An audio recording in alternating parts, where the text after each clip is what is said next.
we have discussed the one transaction, that was the transactions regarding the payment of rent for office space. Now we'll analyze one more transactions. These are transactions regarding that payment made to one vendor. The name of the vendor is the Samir Computer. Last class we have discussed that for any transactions there must be a source document. So we have to analyze the source document in order to capture that transaction in our books of accounts for the purpose of recording and also for the purpose of tax compliance. So here the source document is that we have received one invoice bill from the Samir Computer. It is not the exactly actual looks like bill, that we will share with you later on. Just for the purpose of analysis of transactions, we have taken one extract. What are the extract of the bill? So it is not the actual bill. Actual bill we will show you later on. So in this bill, if we analyze, you will find that they have mentioned the description of service, that is the hardware repair charges. And for that hardware repair charges, Samir Computer is charged 80,000 rupees. And on this service charges, they have applied GST. Now, here you see that there are two types of GST. One is the CGST, another is the SGST. That we will also learn in details while you will learn the GST.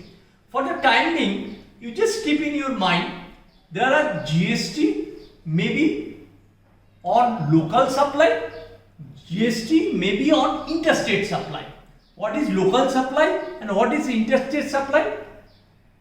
If the supplier and customer both are located in the same state, then we call it is a local supply. Samir Computer and Mr. X both are located in Maharashtra. That is why it is a local supply for Samir Computer. Since it is a local supply, that is why Samir Computer is levied CGST and SGST. If it is not a local supply, that means if Samir Computer is supplying from other state, then Samir Computer will charge IGST. So there will find the three types. One is the local GST and another is the interstate GST. So we will discuss in details while we will learn the GST. So here in this bill, there is one is that your service value, that is 80,000, and the GST on that service value is 7,200 and 7,200. That is 14,400. So total bill we have received 94,400 from Samir Computer. Now your employer will give you this bill. What you need to do? You need to make the entry in your books of accounts. Before going into the actual accounting entry or before analyzing the accounting entry, let's analyze the transaction. First we need to analyze the transaction, then we will analyze the accounting entry. So in this transaction, it is a supply of service. What service? That is the hardware repair service, computer repair service. Value of the service is 80,000. And on that value, he has charged CGST 7,200, SGST on 7,200, rate of CGST 9%, rate of CGST 9%. So this entire 94,400 bill value, if we bifurcate into four components, they will find that bill value is 80,000. Look, this is the 80,000, that is the bill value. Then what is the GST component? CGST and SGST 7,200 plus 7,200, that is 14,400. So GST component is the 14,400. So 80,000 plus 14,400, total value is 94,400. Now what we have discussed in last class, when you are making any payment to your vendor for supply of service, not for supply of goods. For supply of goods, what is the TDS, that we will discuss later on. For the time being, you just keep in your mind your TDS is required to be deducted on supply of service. So it is a supply of service. So on this supply of service, what is the applicable TDS rate? That we will also discuss in details when we will discuss our TDS chapter. For the time being, you just keep it in mind that for repair charges, it is a professional charges for which the TDS rate is 10%. Last class what we have discussed, that this 10% TDS rate we have to apply on the service value. So what is the service value? Service value is 80,000. On this 80,000 we have applied TDS 10%. So 10% on 80,000 is 8,000. So this 8,000 I need to deduct from this value, bill. Thereafter I have to make payment to the Samir Computer. So Samir Computer has given me the bill of 94,400. From 94,400 I have to deduct 8,000.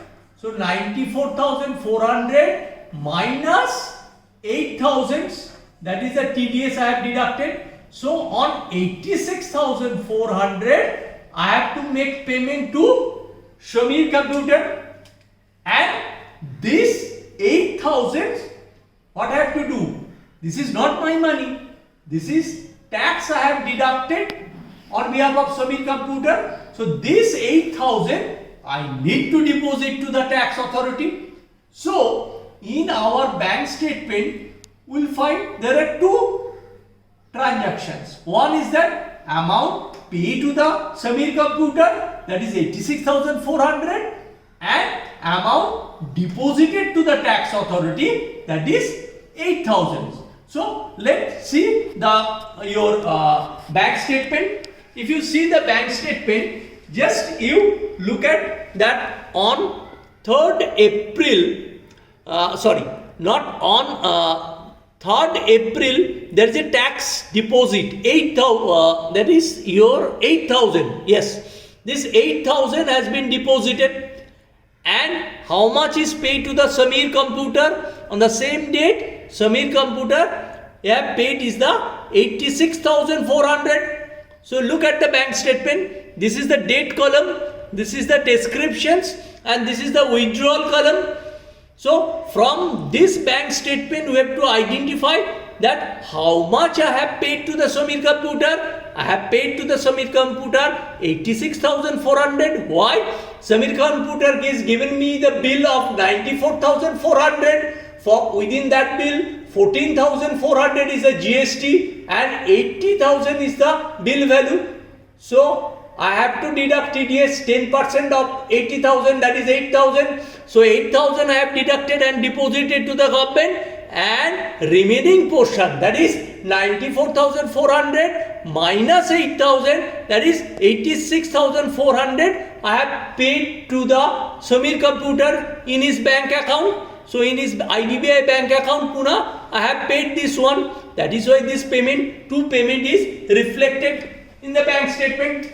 So you have seen that in bank statement how this payment is reflected.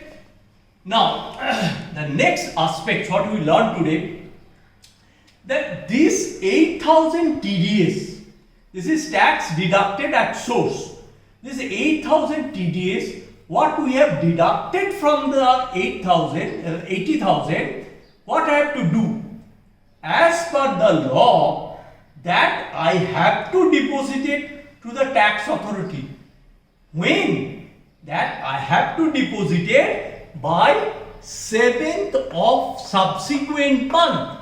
So in this transaction, we have seen this transaction happened on 3rd April 2020. So in 3rd April 2020, this transaction happens. So I have a time that latest by 7th of May 2020, I need to deposit it to the bank. Right? But here we have seen that we have on the same date we have deposited. So if you deposit early, then there is no issue. But you can't deposit after 7th May because that is the timeline. Timeline given by the government that during the month, if there is any transaction on which you have deducted the TDS, that TDS you have to deposit it by 7th of the subsequent month. Here the transaction happens in the month of April, so I have a time to deposit it on or before 7th May 2020. So that is the one aspect you need to keep in your mind. Now, while we deposit this to the government, we will generate one challan, because any tax which is deposited to the government, that is deposited through challan. So this is called the TDS challan. In this TDS challan, we will show you in details how TDS challan looks like and what are the items is mentioned there. In TDS challan, we have to capture the TDS amount, and once we deposit it, TDS challan is generated. Thereafter, we need to prepare a TDS return. So this TDS return is also needs to be submitted within a specified timeline. What is the specified timeline? They say that by the end of the month, after the end of the quarter. So by the end of the month, after the end of the quarter. So there are two things here. One is the quarter and end of the quarter, and end of the month after the end of the quarter. What is quarter? Last class we have seen that our accounting period is normally our financial year, and our financial year start from April and it ends on March. So this is 12 months, right? So each quarter is consist of 3 months. So 3 months make 1 quarter, right? So there will be the 4 quarter, Q1, Q2, Q3 and Q4. Q1 is the quarter, means April to June. Q2 is the quarter, July to September.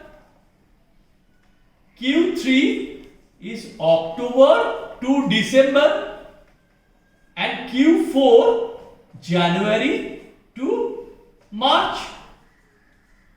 Right?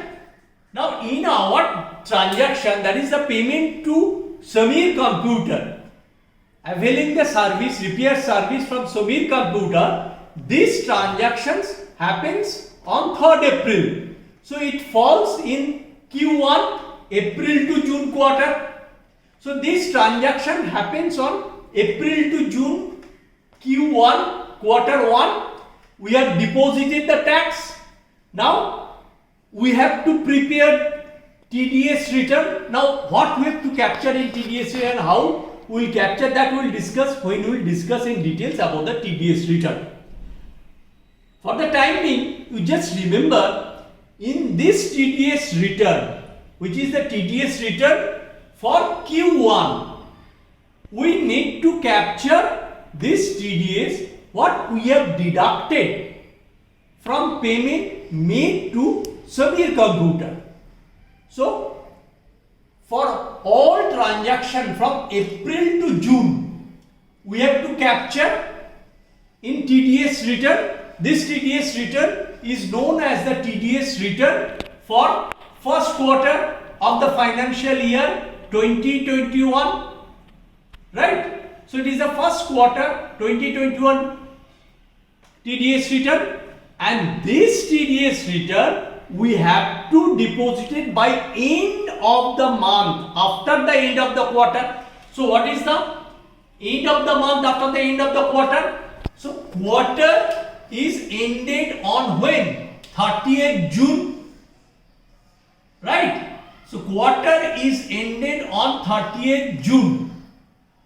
So my return has to be filed by 31st July. 31st July, because it is mentioned that by the end of the month after the end of the quarter is ended on 30th June and subsequent month is the July, that will end on 31st July. So I will get just 1 month time. In that 1 month time, I have to prepare this TDS return and I have to upload it in the TDS portal. So the next class, when we will go in details the TDS return, we will learn how to prepare the TDS return. Also we will discuss in details what is the implication of the GST, what is the implication of the input tax credit. Okay, thanks.